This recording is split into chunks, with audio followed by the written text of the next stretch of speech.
जय गुरुदेव, जय गुरुदेव, जय गुरुदेव। शंभो शंभो शंभो।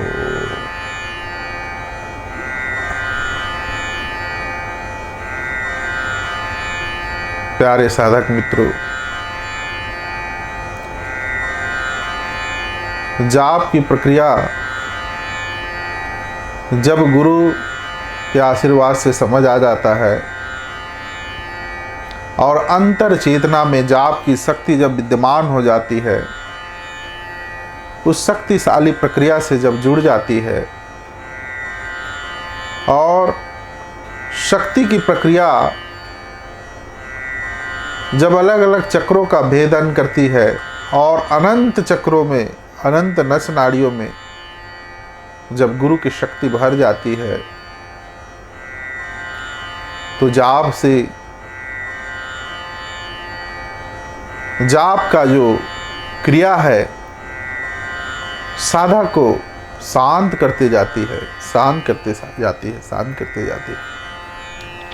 यदि आप ध्यान में बैठते हैं, साधना में बैठते हैं, तो अधिक विचार आना, अधिक ज़्यादा इच्छाएं आना, विचार इधर उधर उधर इधर सोचते रहना और एक समय सो जाना, ऐसे विचारों को शांत करके एक दिव्यता का बोध कराती है, अंदर से होश को जगा देती है, साक्षी भाव को जगा देती है। चित्त जो है धीरे धीरे सारे बोध को समझना शुरू कर देती है,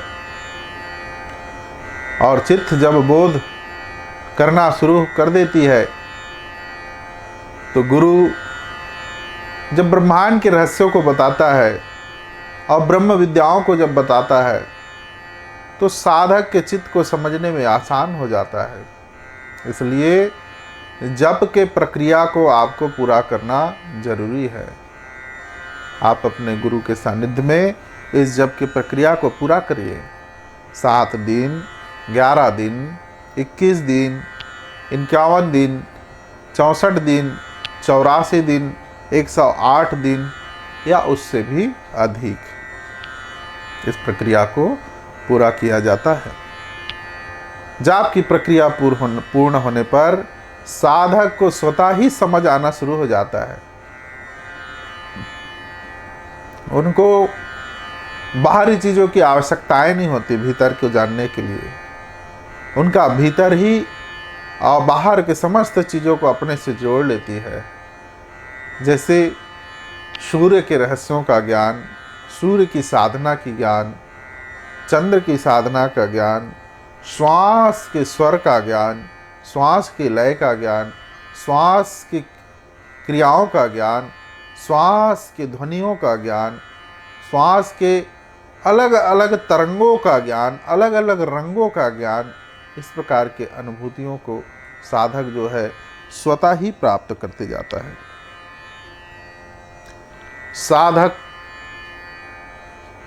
के मन में जो दिव्यता का भाव उत्पन्न होता है, जो आनंद का भाव उत्पन्न होता है, वह आनंद अपने गुरु को बार बार धन्यवाद देने का प्रयास करता है, बार बार अपने गुरु के चरण को स्पर्श करने का प्रयास करता है, बार बार अपने गुरु के स्वरूप को देखने का प्रयास करता है, बार बार अपने गुरु के साथ रहने का प्रयास करता है, बार बार अपने गुरु के साथ यात्रा करने का प्रयास करता है, बार बार अपने गुरु के साथ निरंतर उनके ज्ञान को सुनते रहने का प्रयास करता है। ऐसी क्रिया जब उत्पन्न होता है, ऐसे भाव जब उत्पन्न होता है, तो समझ जाइए कि जाप की प्रक्रिया हमारे भीतर पूर्ण होते जा रही है। और जाप के प्रक्रिया से हमारे भीतर जो परिवर्तन होता है, जाप से माया मंडल का जागृत होना, जाप से साधक के भीतर माया मंडल का जागृत होना। जब साधक का चित्त गहन शून्य में हो जाता है, जाप समाये शून्य में। कहा जाता है ना कि कबीर साहब जी कहते हैं ना कि बूंद समायो समुद्र में, बूंद समायो समुद्र में। वैसे ही जाप जो है साधक के चित्त को गहन शून्य में ले जाती है, और गहन शून्य के गहन होश में गहन साक्षी भाव को जगा देती है, बोध को जगा देती है। और जब बोध को जगाती है तो माया मंडल जागृत हो जाता है। गुरु उस माया मंडल में विराजमान होकर के उस माया मंडल से अलग अलग ज्ञान की वर्षा चित्त के ऊपर करती है, जैसे दिव्य आत्माओं का दर्शन, दिव्य गुरुजनों का दर्शन, दिव्य देवी देवताओं का दर्शन। ये सब दर्शन उस माया मंडल में और गहन शून्य में ले जाती है। गहन शून्य में जाने के बाद चित्त जो है माया मंडल में प्रवेश करने के बाद अनंत मंडल जागृत हो जाते हैं, और अनंत मंडल जागृत होने से चित्त जो है कई दिनों तक, कई दिनों की साधना के अभ्यास में जब जब वो आंख बंद करता है वह उस गहरे लोक में या गहरे योग में खोए रहता है। ऐसा लगता है कि इस पूरे ब्रह्मांड में वो एक दिव्य ज्योति बन करके, छोटा सा चित्त बन करके वह घूमते जा रहा है, घूमते जा रहा है, घूमते जा रहा है, और घूमते हुए समस्त चीजों का दर्शन कर रहा है इस ब्रह्मांड में। उनका अंदर ही एक यात्रा हो जाता है, अंदर यात्रा। माया मंडल की जागृत होने से माया के अलग अलग रूप प्रकट होते हैं उनके भीतर, उस साधक के भीतर। माया के रूप को समझने के लिए माया मंडल को समझना बहुत जरूरी है। जाप से माया मंडल का जागृत होना साधक के भीतर बड़ा सौभाग्य है। बहुत ही शक्तिशाली प्रक्रिया है गुरु का, कि गुरु इस शक्तिशाली प्रक्रिया से माया मंडल को जागृत कर देता है, और माया मंडल को जागृत होते ही मनुष्य की इच्छाएं उनके नियंत्रण में आ जाती है। मनुष्य की व्यर्थ की इच्छाएं, व्यर्थ का भागदौड़, व्यर्थ की परेशानियां और नाना प्रकार के जीवन में आने वाले बाधाएं उस माया मंडल में समाहित हो जाते हैं। साधक का जीवन एक यात्रामय हो जाता है, प्रकाशमय हो जाता है, ज्ञानमय हो जाता है। माया मंडल को समझने के लिए आपको उस गहन शून्यता में जाना ही पड़ेगा। बहुत से साधकों के भीतर गुरु जो है इस प्रक्रिया को पूरा करता है। माया मंडल जागृत होने से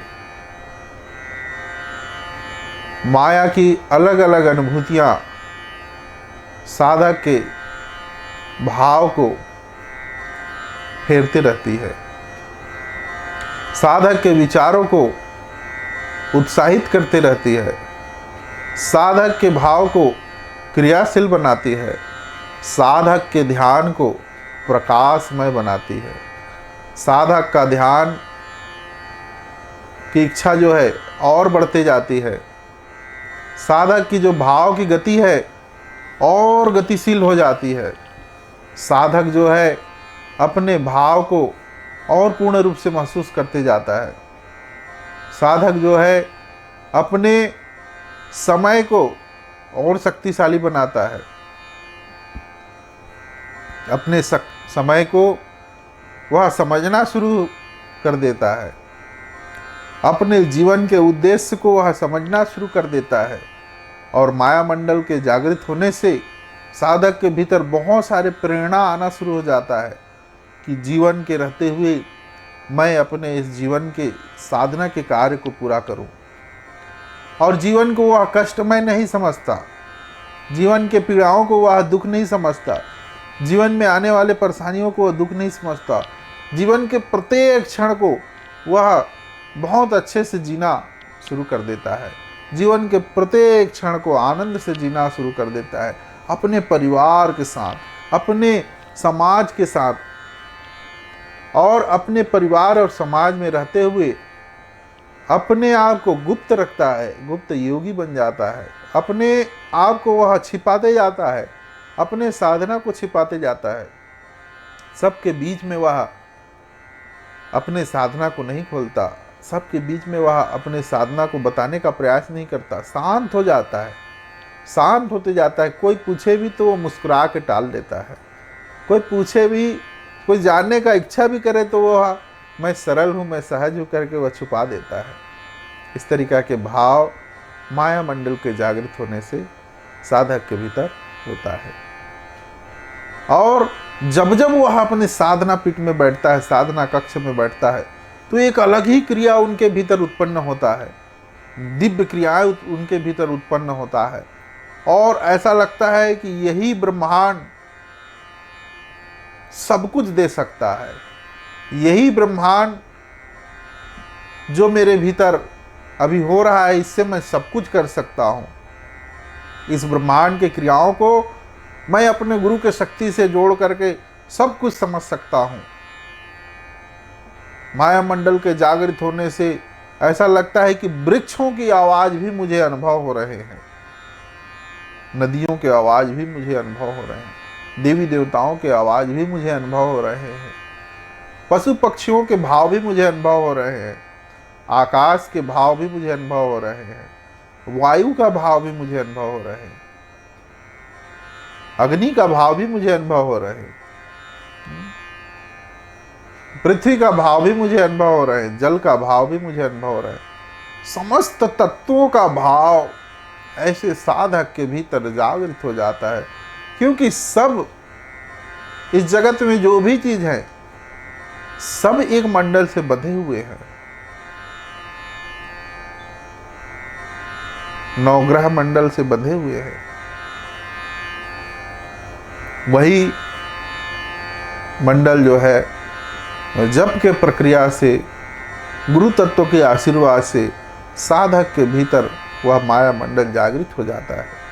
और माया मंडल जो है साधक को क्रियाशील बनाता है, गतिशील बनाता है, साधक को भरपूर ऊर्जा देता है। साधक जहाँ भी जाए वो वहाँ उनका आध्यात्मिक लगाव, आध्यात्मिक कार्य जुड़ा रहता है।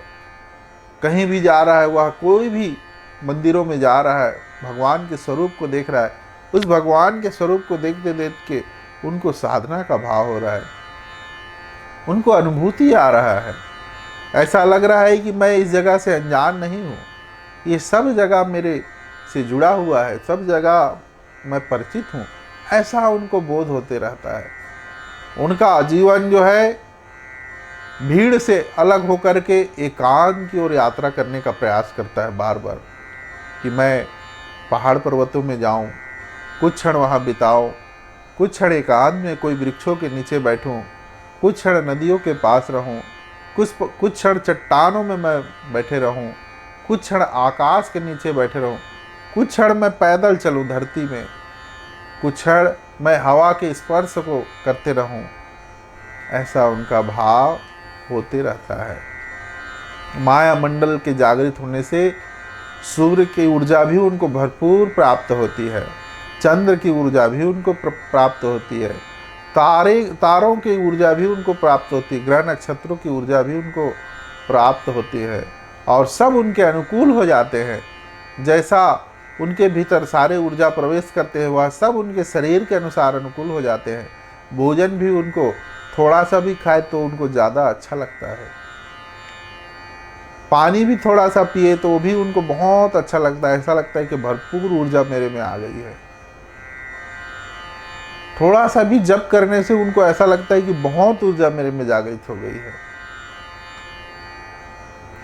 पहले वो थाली भर के 2 थाली खाने से भी उनको ऐसा लगता था कि मैं खाया नहीं हूँ और खा लूँगा, लेकिन जब माया मंडल जब जागृत हो जाता है जब से, तो ऐसा लगता है कि कुछ थोड़ा सा आहार लो, यौगिक आहार यानी कि कुछ ऐसा आहार, थोड़ा आहार जो उनके सुपाच्य हो, उनका डाइजेस्टिव सिस्टम उससे उनका अच्छा रहे, उनका पाचन प्रणाली अच्छा रहे, ऐसा भोजन लो।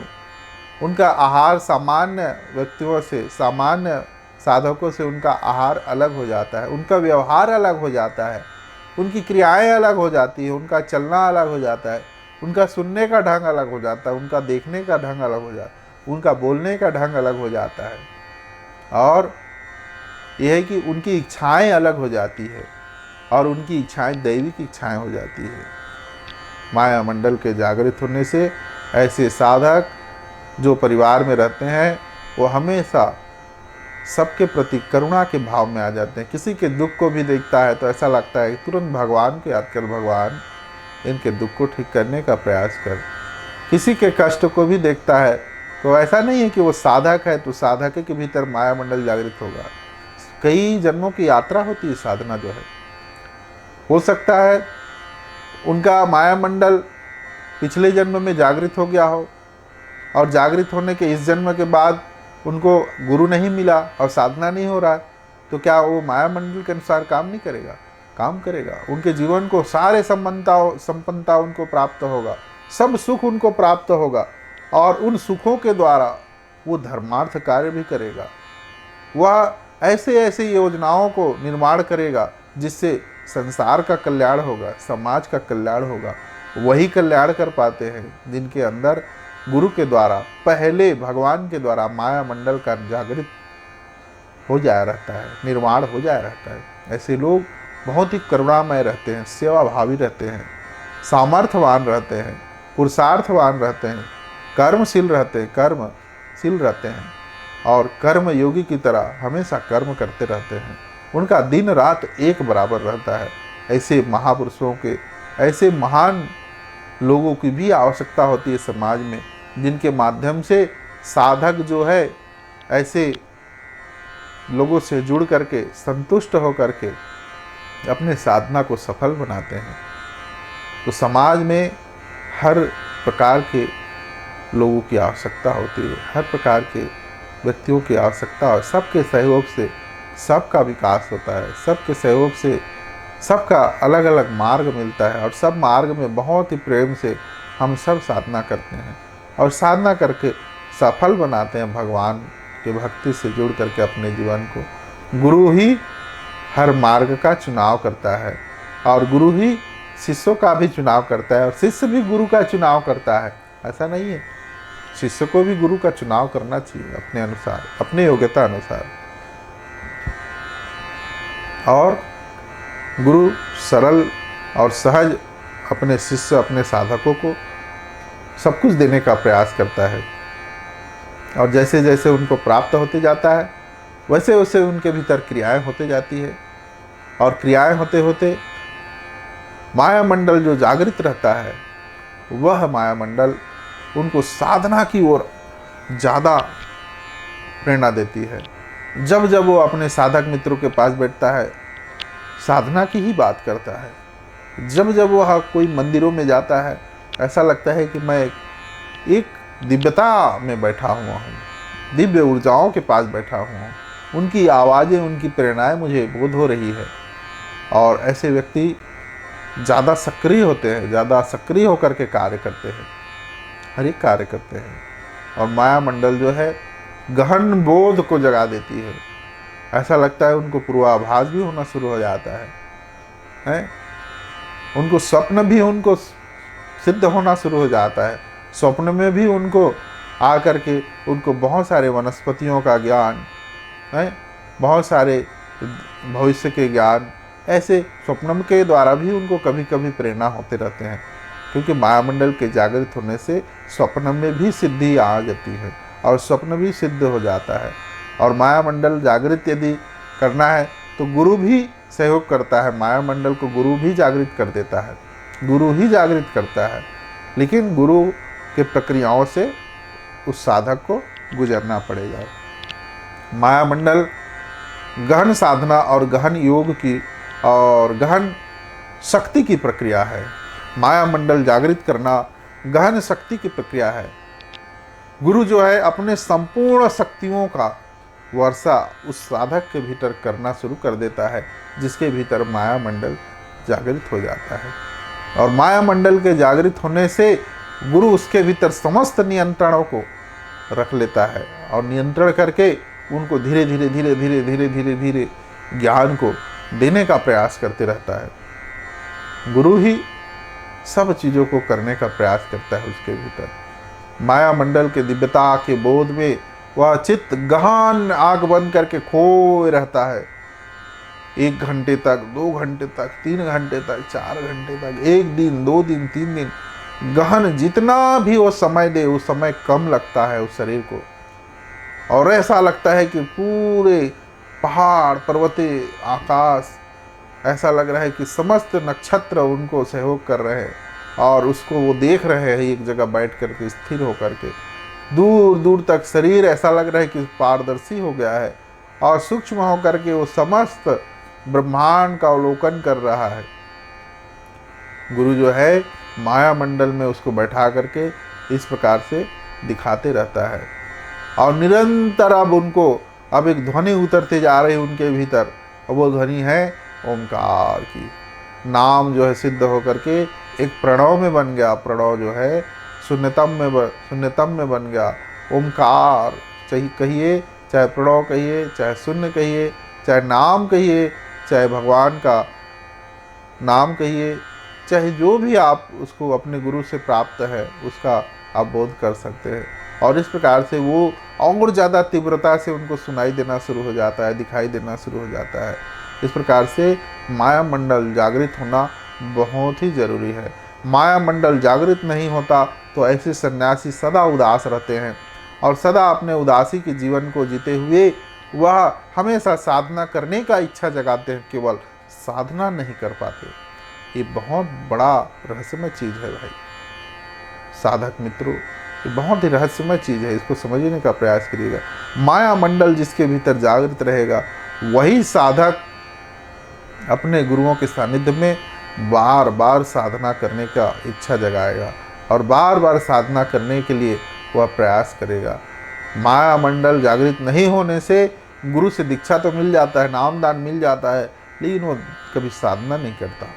कभी घर में वह समय निकाल के साधना नहीं करेगा।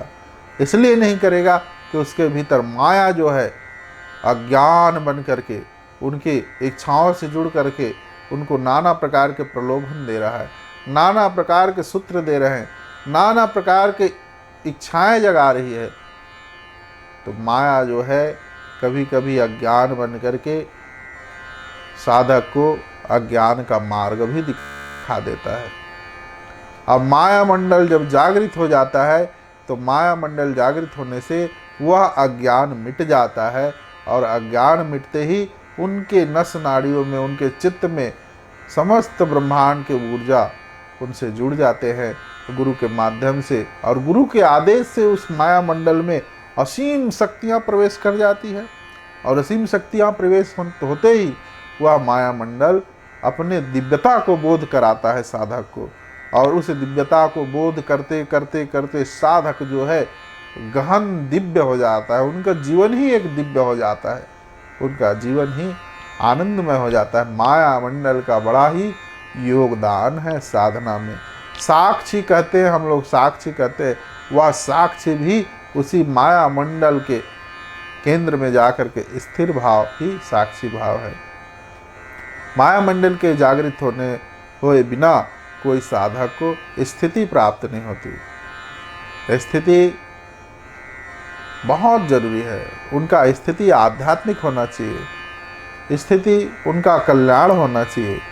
और माया मंडल के जागृत होने से साधक जो है स्वयं अपने गुरु के कृपा को पाने योग्य हो जाता है और गुरु के चीज़ों को समझने योग्य हो जाता है और वो स्वयं समझता है। तो अपने शून्य में डूबते जाइए और उस माया मंडल को बोध करिए।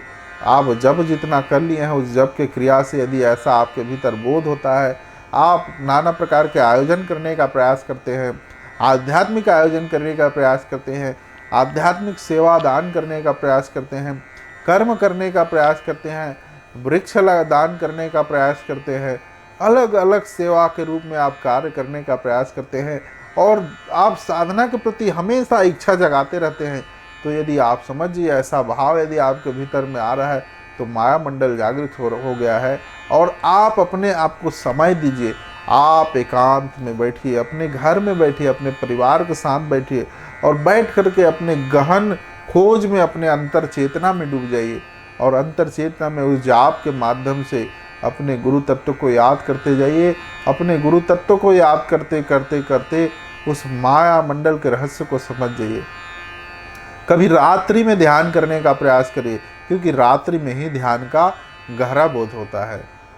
इसीलिए ऋषि मुनियों ने यह समय निकाला कि आप ब्रह्म मुहूर्त में ध्यान कर लीजिए, 3 बजे से 5 बजे के बीच में। इसका कारण यही है कि आप व्यस्त रहेंगे, परिवार की जिम्मेदारियों से कर्म करते रहेंगे और काम से आप थक करके शरीर को विश्राम भी जरूरी है। तो इसलिए आप शाम होते ही, संध्या होते ही जैसे ही आप सो जाते हैं तो निश्चित ही आपका नींद जो है 3 बजे 4 बजे खुल जाएगा और 3 और 4 से 20 में आप कम से कम 2 से 3 घंटा समय दे करके इस प्रक्रिया को पूरा कर जाएंगे। यदि आपको ऐसा समय नहीं मिलता, आप व्यस्तता और अधिक रहते हैं, तो कोई ना कोई एक ऐसा समय है जिस समय में आप एकांत में अपने घर में बैठने का प्रयास किया करें, अपने साधना कक्ष में। और अपने साधना कक्ष में बैठ करके अपने भीतर को शांत करते जाया करें। 2 दिन, 4 दिन, 7 दिन, 10 दिन, 11 दिन, 21 दिन और उससे अधिक, जितना ज़्यादा हो सके। और देखा करें कि आपको अधिक ऊर्जा का बोध होते जा रहा है। आप अधिक समय तक अब बैठ जा रहे हैं। आपको कोई आसन की आवश्यकता नहीं, आप सुखपूर्वक भी बैठ जा रहे हैं। आप सामान्य सिद्धासन में भी बैठ जा रहे हैं, वज्रासन में भी बैठ जा रहे हैं और सभी आसन आपको आसानी से, बड़ा अच्छे से हो रहा है। तो समझ जाइए कि आप उस माया मंडल को जागृत कर लिए हैं और उसके जागृत होते ही आप अनंत क्रियाओं को अब अपने भीतर जगा सकते हैं। शंभु शंभु शंभु शंभु खा देता है।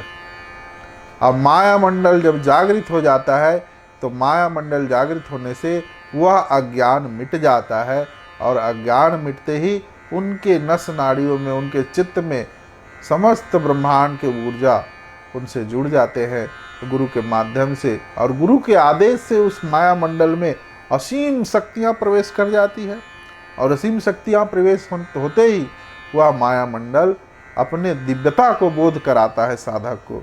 और उस दिव्यता को बोध करते करते करते साधक जो है गहन दिव्य हो जाता है। उनका जीवन ही एक दिव्य हो जाता है, उनका जीवन ही आनंदमय हो जाता है। माया मंडल का बड़ा ही योगदान है साधना में। साक्षी कहते हैं हम लोग, साक्षी कहते हैं, वह साक्षी भी उसी माया मंडल के केंद्र में जाकर के स्थिर भाव ही साक्षी भाव है। माया मंडल के जागृत हुए बिना कोई साधक को स्थिति प्राप्त नहीं होती। स्थिति बहुत जरूरी है, उनका स्थिति आध्यात्मिक होना चाहिए, स्थिति उनका कल्याण होना चाहिए। और माया मंडल के जागृत होने से साधक जो है स्वयं अपने गुरु के कृपा को पाने योग्य हो जाता है और गुरु के चीज़ों को समझने योग्य हो जाता है और वो स्वयं समझता है। तो अपने शून्य में डूबते जाइए और उस माया मंडल को बोध करिए। आप जप जितना कर लिए हैं उस जप के क्रिया से यदि ऐसा आपके भीतर बोध होता है, आप नाना प्रकार के आयोजन करने का प्रयास करते हैं, आध्यात्मिक आयोजन करने का प्रयास करते हैं, आध्यात्मिक सेवा दान करने का प्रयास करते हैं, कर्म करने का प्रयास करते हैं, वृक्ष दान करने का प्रयास करते हैं, अलग अलग सेवा के रूप में आप कार्य करने का प्रयास करते हैं और आप साधना के प्रति हमेशा इच्छा जगाते रहते हैं। तो यदि आप समझिए ऐसा भाव यदि आपके भीतर में आ रहा है तो माया मंडल जागृत हो गया है। और आप अपने आप को समय दीजिए, आप एकांत में बैठिए, अपने घर में बैठिए, अपने परिवार के साथ बैठिए और बैठ करके अपने गहन खोज में, अपने अंतर चेतना में डूब जाइए और अंतर चेतना में उस जाप के माध्यम से अपने गुरु तत्व को याद करते जाइए। अपने गुरु तत्व को याद करते करते करते उस माया मंडल के रहस्य को समझ जाइए। कभी रात्रि में ध्यान करने का प्रयास करिए, क्योंकि रात्रि में ही ध्यान का गहरा बोध होता है। इसीलिए ऋषि मुनियों ने यह समय निकाला कि आप ब्रह्म मुहूर्त में ध्यान कर लीजिए, 3 बजे से 5 बजे के बीच में। इसका कारण यही है कि आप व्यस्त रहेंगे, परिवार की जिम्मेदारियों से कर्म करते रहेंगे और काम से आप थक करके शरीर को विश्राम भी जरूरी है। तो इसलिए आप शाम होते ही, संध्या होते ही जैसे ही आप सो जाते हैं तो निश्चित ही आपका नींद जो है 3 बजे 4 बजे खुल जाएगा और 3 और 4 से 20 में आप कम से कम 2 से 3 घंटा समय दे करके इस प्रक्रिया को पूरा कर जाएंगे। यदि आपको ऐसा समय नहीं मिलता, आप व्यस्तता और अधिक रहते हैं, तो कोई ना कोई एक ऐसा समय है जिस समय में आप एकांत में अपने घर में बैठने का प्रयास किया करें, अपने साधना कक्ष में। और अपने साधना कक्ष में बैठ करके अपने भीतर को शांत करते जाया करें। 2 दिन 4 दिन 7 दिन 10 दिन 11 दिन 21 दिन और उससे अधिक, जितना ज़्यादा हो सके। और देखा करें कि आपको अधिक ऊर्जा का बोध होते जा रहा है। आप अधिक समय तक अब बैठ जा रहे हैं। आपको कोई आसन की आवश्यकता नहीं, आप सुखपूर्वक भी बैठ जा रहे हैं। आप सामान्य सिद्धासन में भी बैठ जा रहे हैं, वज्रासन में भी बैठ जा रहे हैं और सभी आसन आपको आसानी से बड़ा अच्छे से हो रहा है। तो समझ जाइए कि आप उस माया मंडल को जागृत कर लिए हैं और उसके जागृत होते ही आप अनंत क्रियाओं को अब अपने भीतर जगा सकते हैं। शंभो शंभो शंभो शंभो।